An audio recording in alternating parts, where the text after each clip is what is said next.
Nahalata ko siya kasi Mayor, Mr. President, na maraming, at saka Harvey, maraming blanco.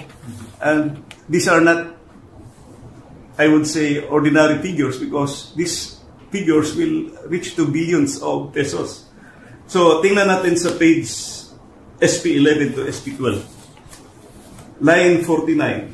After the acronym NIA, delete the amount in figures 74 billion 570 million 743,000 and replace with blank findings. Makikita natin na defective yung BICAM report.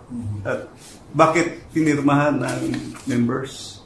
So the House and the Senate ratified defective BICAM report.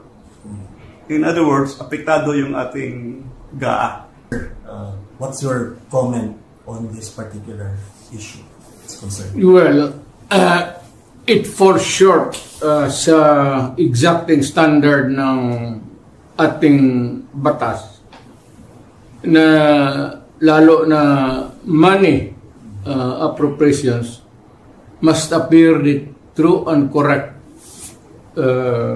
value kung anong gusto mong what would be the application for the money for, public money. Pagka ganon, there's something terribly wrong. And as a matter of fact, I would say, kung may mga blanco yan lumusot, that is not a valid legislation. Kung nasa batas na yan, lumabas na yan ng blanco-blanco, either it could be filled up before or after sa Congress, pagka ganon, what must be submitted is the true and correct figure coming out as prepared by the budget submitted to Congress for appropriation. Pagka putol-putol yan o may kulang, that is not a valid budget for implementation as law. It's not only inaccurate, but I think the budget is in totality invalid. Hindi na pwede mag-blanco-blanco dyan sa pera ng tao. Ano ka man?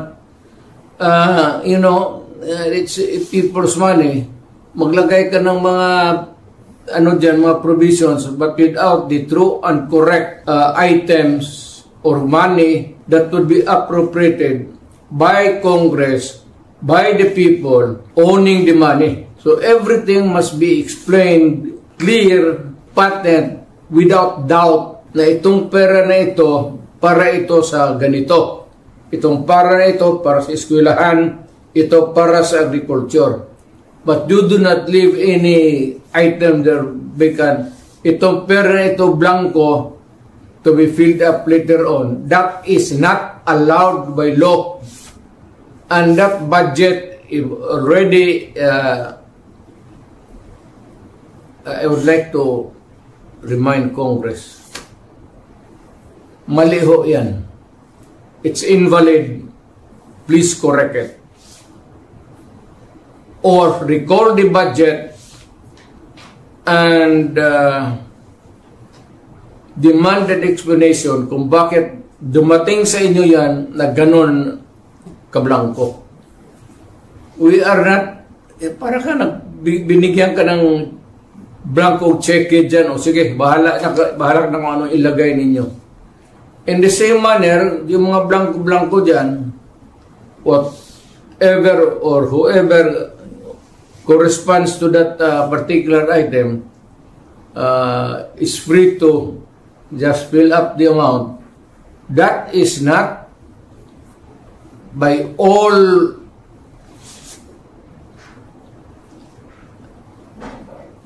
commandments of the law, that cannot be valid, invalid, unenforceable.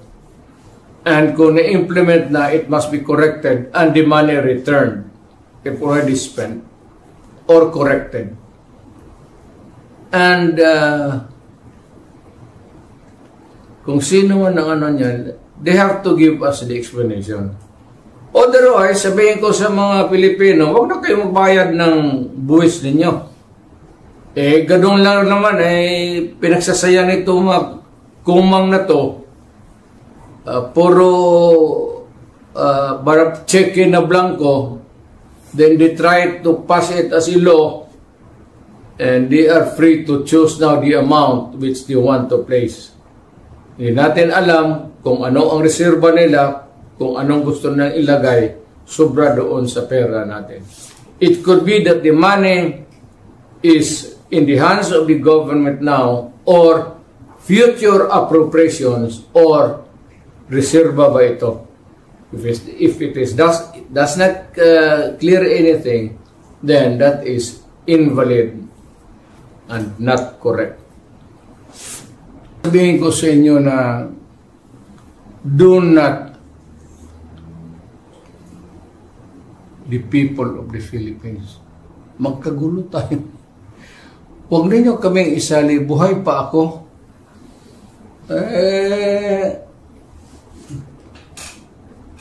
Saka nandyan yung military pati police hindi papayag ng I know them. The ever vigilant na military pati police. Hindi papayag ng gano'n. You better, kayong nasa bureaucracy, better stand up straight and be counted as a true Filipino. Otherwise, you are asking for your early demise. Alam mo, pag nagkudita ito, patayan lip and right yan, baka una kayo. Alam mo, ang ayaw ng sundalo, naghihirap na nga sila para sa bayan, tapos nanakawan pa ninyo ng pera. Hindi, ibigay na lang nyo sa mga sundalo sana yan. Bakit pa ninyo, not good. Not good. Dagdag na lang nyo sa edukasyon sa mga bata, yung sa mga disasters, dagdagan ninyo, yung ano talaga, edukasyon, pati yung mga sa welfare department. Yun ang kailangan talaga ng ano. Ako, edukasyon. Dagdag na lang ninyo, huwag ninyo sayangan yung pera. Yan lang ang payo ko sa inyo. Sabi, nag-warning ako sa inyo, huwag kayong gumagawa ng ganon. Pagka marami, hindi papayag ang sundalo niya. Iyariin kayo, sigurado ako niyan. Kilala ko ang sundalo. Naging presidente ako. Napipigilan lang.